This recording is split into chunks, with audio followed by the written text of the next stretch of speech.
Hey indie fans, welcome back to the channel. It's been one hell of a year for indie games, hasn't it? It's been a year where games have stepped up to the plate and hit it out of the park time and time again, and that's left us with more games to play than we could possibly manage. But the good news is, we're in the month of December, the time of year where gaming slows down and it gives you a perfect chance to catch up on the best games of 2023.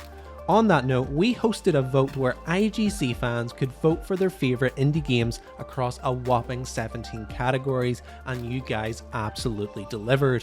We gave the results on stream and it now exists as a podcast, so be sure to check that out. But if you want to know the results here and now, you're in luck, as we are going to run through 17 categories defining the best indie games of 2023 as voted by you. So I'll not keep you waiting any longer. These are IGC's Games of the Year for 2023. Our winner for Best Game Direction goes to Sea of Stars. Your winner for Best Game Direction was Sabotage Studios' wonderful JRPG masterclass Sea of Stars. Get used to hearing that name, by the way. From a directional standpoint, it's very hard to fault this game, as each aspect of this game comes together beautifully to create a polished and endlessly engrossing RPG, and that is in no small part down to the design and personnel choices made by the developer. Thanks to the game's self-funding, Sabotage were able to do things freely their own way, and didn't they just? The game's art style is nostalgic yet modern, with some of the finest lighting you'll see in any game like this. The game's narrative is a joy to behold. The soundtrack is a blend of metal-inspired tracks found in The Messenger, mixed with Chrono Trigger-inspired chiptune symphonies, and overall, Sea of Stars as a product does practically nothing wrong. It's a product of love and passion, and that rings true from start to end. So we think that this is a very worthy winner of Best Direction indeed. The winner for Best Narrative goes to Sea of Stars. That's 2 for 2 for Sea of Stars. I told you to get used to hearing that name. It picks up the award for Best Narrative, and again, it's very hard to have any complaints as the story within this JRPG epic is wonderful. I have mentioned before that Sea of Stars may not go out of its way to push the envelope in terms of narrative, sticking quite close to the tropes of 1990s JRPG classics where through the power of friendship you kill God. It may be a cliche, but if it ain't broke, don't fix it. The game offers over 35 hours of main quest content, which is staggering for any indie game, let alone one that never dips in quality throughout the entire run. The world is fully realised with so many fun attractions and locales to explore, and the characters you meet along the way are delightful. The mere mention of Garl alone should be justification enough to win this category, for crying out loud. He's a certified gaming treasure and we love him. It's a game that knows what it wants to be and executes this vision flawlessly, and the narrative plays a starring role in this. So again, a very worthy winner. And the winner for Best Art Direction goes to Cocoon. Cocoon is another game that you'll become very familiar with by the end of this video. Cocoon is Annapurna's latest foray into the world of puzzle games, and unlike those that have come before, this one actually stands out as perhaps one of the best puzzle games ever made. Cocoon offers an experience that isn't a million miles removed from the movie Inception, where players will use different coloured orbs to flip between different worlds and use assets within each to access new areas, solve environmental puzzles, and generally progress by a blend of trial and error and intense braininess. However, for many it was the overall presentation of Cocoon that stood out the most, with incredible animations that made the world feel so alive, bright vibrant worlds to explore, and a surreal otherworldliness to the core themes and art direction. And yes, everything did somewhat resemble a vagina, but even that we can get on board with. Viva la vulva, am I right? That weird tangent aside, Cocoon is a strikingly good game, and it makes exploring the world just as phenomenal as solving the puzzles within. The winner for Best Overall Audio goes to Bomb Rush Cyberpunk. This was easily the tightest category where your votes were concerned, but your choice for Best Overall Audio was none other than the Jet Set Radio spiritual successor, Bomb Rush Cyberpunk. For me, this was a very fun and nostalgic trip back in time to the early 2000s, and the game offered fun, fluid gameplay that while slick and satisfying didn't set the world ablaze. However, one thing that did stand out about this game was the carefully curated soundtrack, offering a blend of lo-fi beats, some high-tempo hip-hop, and a whole bucket load of EDM. Cards on the table, if this genre of music isn't your thing, or perhaps you weren't around in the 2000s to really appreciate the genre's heyday, this soundtrack may be a bit of a hard sell. However, for the target market of this game, it's a perfect accompaniment to this urban extreme sports romp. Also, my favourite track is Condensed Milk by Cyber Milk Chan, just in case you were wondering. Bomb Rush Cyberfunk has an incredible soundtrack, and if you haven't listened to it already, you absolutely should. Your winner for Games for Impact was Venba. It may not be the longest game, and there may not actually be a lot of out-and-out gameplay, but perhaps that goes to show just how profound and special Venba is, as you voted it your Game for Impact in 2023. Venba is a game that even if you don't come from a family of immigrants or have any South Asian heritage, you can still relate to from the outside looking in, and I say that as a straight white man who has seen no real hardship, so I know. It's a window into the lives of others and allows you to see the quiet struggles that immigrants will have to deal with, choosing their chosen identity, respecting their roots, and acclimatizing to a foreign culture. Creating a moving game such as this is a tough balance, but Venba represents it in a cozy and compact way, with plenty of highs and lows packed into its 1 to 2 hour runtime, while still offering fun, food-based minigames throughout. It's over before you know it, so be sure to savour every bite and try Venba when you get a chance. Your winner for Best Early Access Game was Valheim. While I would argue that Valheim got its flowers in 2022, it seems that enough of you have kept playing this early access survival hit to ensure that it wins Best Early Access Game for 2023. Valheim is a title that continues to grow in terms of content on offer and in terms of quality, providing a Nordic survival experience like no other, which allows you to be the best Viking you can possibly be. It's a multifaceted title where the in-game campaign and story offers a steady progression and challenge, allowing players to get their bearings in a hostile world and go toe-to-toe with British monsters of the realm. However, even setting the main quest obligations to one side, the game offers a wonderful co-op sandbox experience which can be used as a virtual playground for those willing to brave the wilds of Valheim. It's a game that only continues to improve with more time in the oven, and I can only imagine that this coming year will be more of the same. The winner for Best RPG goes to Sea of Stars. It will be no shock to anyone that Sea of Stars has managed to trump a handful of very competent indie RPGs this year to win its third IGC award. Speaking purely from an RPG perspective this time, Sea of Stars is a much more boiled down JRPG when compared to some of the 1990s inspirations like Final Fantasy or Secrets of Mana. But don't misunderstand, as this works in the game's favour. The game does away with intricate party management, limit breaks, and intense strategy to offer a game that is just challenging enough to feel satisfying without ever asking the player to grind or feel uncomfortable to succeed.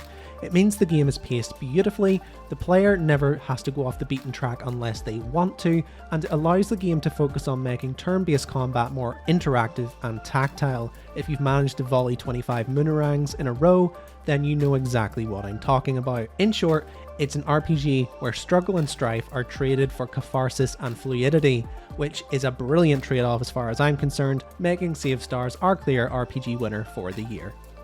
Our winner for Best Horror goes to Dredge. Indie horror in 2023 has been quite an interesting subgenre to follow, as there have been a lot of games that have moved away from out-and-out horror, aiming to be horror plus something else, and this is showcased beautifully through Dredge, a cozy fishing resource management game steeped in eldritch horror. Dredge starts off on an ominous note where the player will be hired as the Morrow's Town fisherman, and you'll head out to sea to catch and sell fish in order to repay your debt and repair your boat. But before you know it, you'll be out after dark on the water, and the perils of the deep will come to the surface to show you just how horrifying this game can be, whether it's a kraken-like monster ripping your hull to pieces or a soul foghorn replying to yours through the black of the night. Dredge has plenty of terrifying moments to punctuate the otherwise cozy and addictive fishing experience. Plus, it allows you to play as a boat, which gives me a nostalgic reminder of Overboard on the PS1. If you know, you know. Dredge may lose its spooky appeal as you become accustomed to the game's underhanded tricks, but for the first few hours on the water alone, Dredge deserves the Best Horror in 2023 award. Our winner for Best Puzzle Game goes to Cocoon. As you might have guessed, Cocoon has managed to pick up the coveted Best Puzzle Award of 2023, beating out stiff competition in the form of the Talos Principle 2 and Chance of Sinar. As much as those two games are phenomenal in their own right, Cocoon stands head and shoulders above both, and it's simply because as a puzzle concept, Cocoon is something we have truly never seen before. And it's not just a fun puzzle concept roughly explored like Viewfinder, for example, it's a game that offers the most polished and refined version of its overall vision imaginable. It's a game that truly made me think when playing, this is the most innovative and fluid feeling puzzle game since Portal, and that is high praise. It may start slow and the game may be a little on the easy side for the first hour, but after all the systems are explained and tutorialized, the game really steps things up and raises the bar time and time again to get your synapses firing. Not to mention, even the boss battles in Cocoon were handled expertly, serving as puzzles to be solved in their own right, with a little bit of added action to spice things up. In short, Cocoon is a seminal puzzle game that not only stands as the best of 2023, but is undoubtedly one of the best puzzle games of all time. The winner for Best Action Adventure Game goes to Hi-Fi Rush.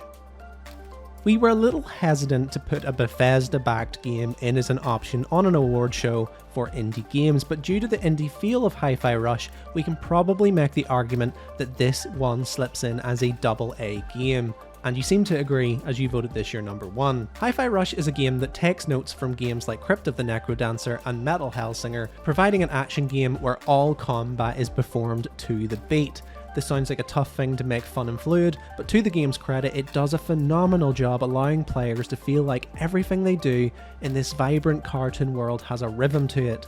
Not only that, but Hi-Fi Rush also looks stellar, offers a fun, humorous, upbeat narrative, and as you would expect, has a wonderful soundtrack that you can tap your foot to as you open up a can of whoop-ass on your enemies. It's a game that asks you to be one with the world and feel the beat within you to succeed, and this novel approach to game design sees this one stand out from the pack, winning Best Action by a landslide. Our winner for Best Platformer goes to Pizza Tower. Do you miss when Wario Land games were a thing? Do you miss when cartoons were truly in their pomp? Who's that handsome guy? Well then, you might just get a kick out of our winner for Best Platformer, Pizza Tower. Narrowly beating out meditative mountain climber Jusant, Pizza Tower is a game that plays very similarly to Wario Land games in a lot of ways, asking players to focus on moving at speed and reacting fast with the environment around them to generate huge high scores. You'll be moving so fast that everything will seem a bit like a blur, not unlike 2D Sonic Adventures, and you'll also have a pumping chiptune soundtrack to bop along to as well. The end goal is to save your restaurant from closing down for good, so you'll need to master each stage of the Pizza Tower and climb to the top as fast and as frantically as possible, with style points added for destroying literally anything in your way.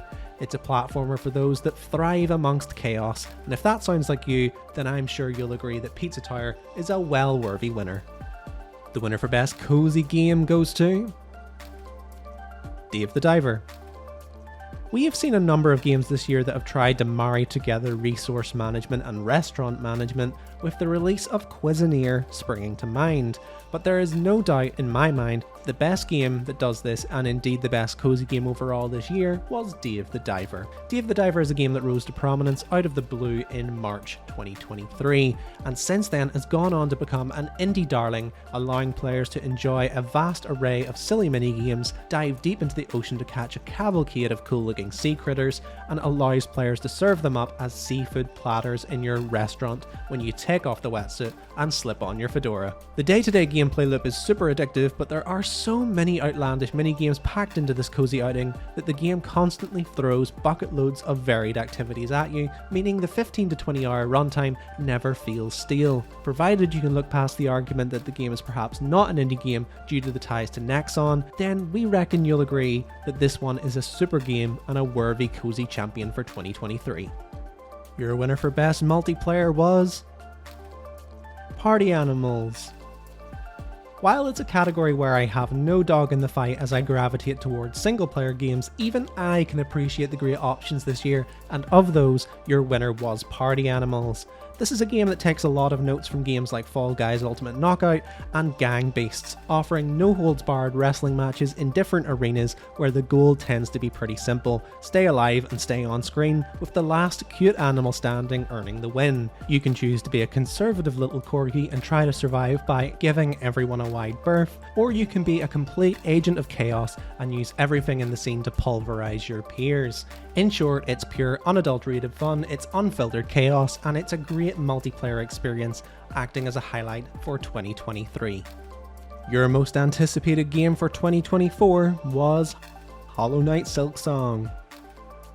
Realistically, we knew that there would only be 2 games fighting for the top spot for most anticipated, and it proved that Hades 2 would eventually narrowly lose to Hollow Knight Silksong.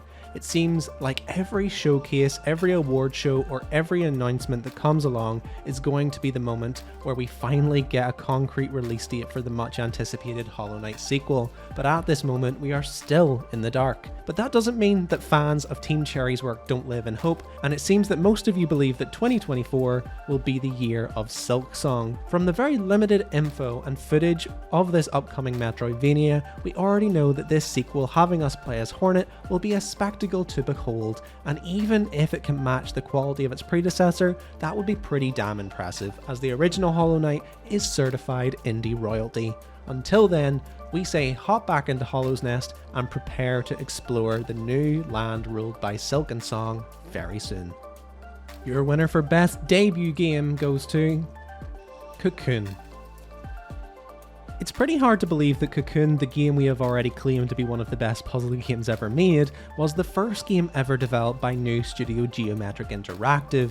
Amongst an army of very well produced and very well rounded indies this year, Cocoon stands out with its level of polish, almost offering a cohesive experience that could rival any AAA company doing the same thing. But when you know more about the background of the team and their pedigree, you begin to understand why this has come to be. Geometric is a studio founded by former Playdead employees Jeppe Carlsen and Jacob Schmidt, who played key roles in games like Limbo and Inside, hence the game being Cocoon in all caps to pay homage to their developmental journey. Playdead has always been known for creating a 2D platformer subgenre of their own that only a select few developers have been able to replicate, and I reckon in a few years we will be saying the same about Cocoon and indeed Geometric Interactive. So it may not have been Jeppe and Jacob's first rodeo, but to absolutely nail it in a brand new genre and create a team capable of doing so is very impressive and more than deserving of our best debut spot.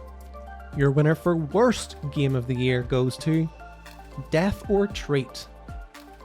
Seeing as I personally reviewed this one and the eventual runner-up Fall of Porcupine, I feel very vindicated here. What can I say about this game that I haven't already done with a mouthful of venom in my review?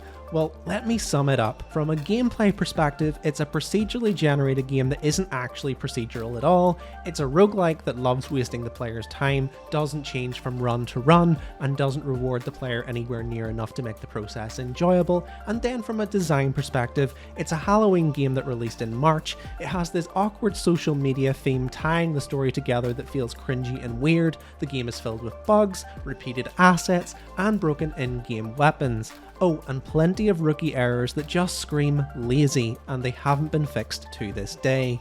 The only saving grace is that the game has a fun and surprisingly competent animation style, but that only serves to trick the player into playing the game in the first place before subjecting them to hours of slow-paced, unrewarding garbage. Do yourself a favour, do not play this game.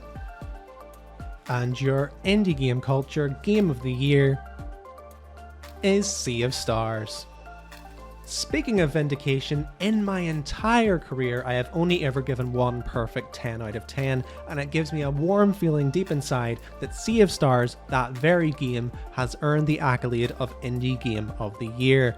At the risk of repeating myself, Sea of Stars is the ultimate balance of modern game design and RPG nostalgia, offering a core experience that takes a little from all the marquee JRPGs of the golden era, but then does enough to set itself apart and find its own voice in this competitive genre.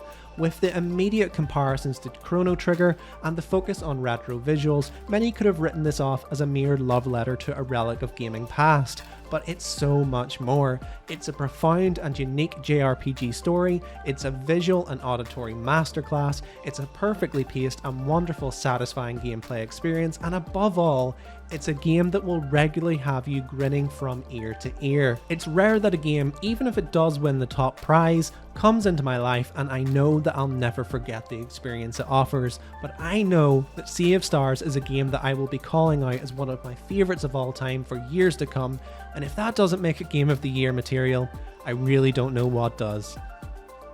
So there you have it guys, a rundown of the best indie games of the year as voted by you. As we mentioned at the top of the video, if you want to know about JT, Malika or my own personal picks, then be sure to head to the Indie Game Culture podcast or watch the stream back on Twitch or YouTube. And while you're here, why not hit the subscribe button so that you know when we make more incredible indie content, as next year is going to be jam-packed with just as much fun as this year has been. But I suppose that means all that's left to do is say goodbye. Thank you for tuning in throughout the course of this year, and get ready for a 2024 packed with indie game culture content. I've been Cal, and I'll see you next time.